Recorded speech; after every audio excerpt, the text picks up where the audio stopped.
అర్జునుడి గారికి ఒక సందేహం వచ్చింది. కృష్ణుడు గారు ఆగండి ఆగండి, నాకు ఒక సందేహం వచ్చింది. ఏమిటంటే, ఈ బ్రహ్మజ్ఞానం ఇంత గొప్పదని మీరు చెప్పారు కదా, ఎవరైనా దీన్ని అవలంబిస్తున్నారా? ఎవరైనా ఈ జ్ఞానం నేర్చుకున్నారా? ఒకవేళ నేర్చుకుంటే వారి ఆచరణ ఎట్లా ఉంటుంది? ఏ విధంగా మాట్లాడతారు? వారి ప్రవర్తన ఎట్లా ఉంటుంది? దయచేసి చెప్పండి. ఎందుకంటే కేవలం వేషధారులైనటువంటి వారు నేను పెద్ద జ్ఞాని అని చెప్పొచ్చు కదా.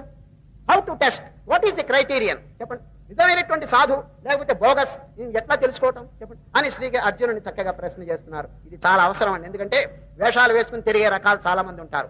వీడు నిజమైన బ్రహ్మజ్ఞాన కాదా? హౌ టు టెస్ట్ అని అర్జునుడు అడుగుతున్నాడు. స్థిత ప్రజ్ఞస్య కా భాషా సమాధిస్తస్య కేశవ స్థితధీ కిం ప్రభాషేత కిమాసీతౌరజేత కిం.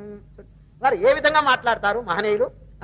సాక్షాత్కారం కలిగిన మహాత్ముల యొక్క చర్య ఎట్లా ఉంటుంది అని అడిగాడు. ఏమండి ఇది అవసరమా లేదా?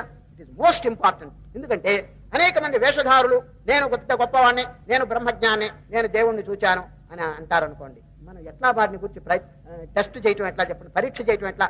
శ్రీకృష్ణ పరమాత్మ కొన్ని పద్ధతులు చెప్తున్నాడు. ఈ పద్ధతుల ద్వారా వీ హ్యావ్ టు టెస్ట్.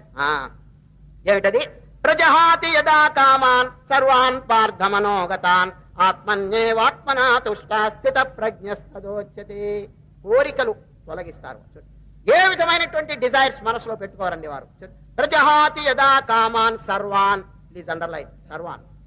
ఒక్కటి కూడా కోరిక లేకుండా ఒక్కటి మాత్రం ఉంటుందండి. ఏమిటి చెప్పండి? నీ పాద కమల సేవయు. ఇంతేనండి, ఫినిష్.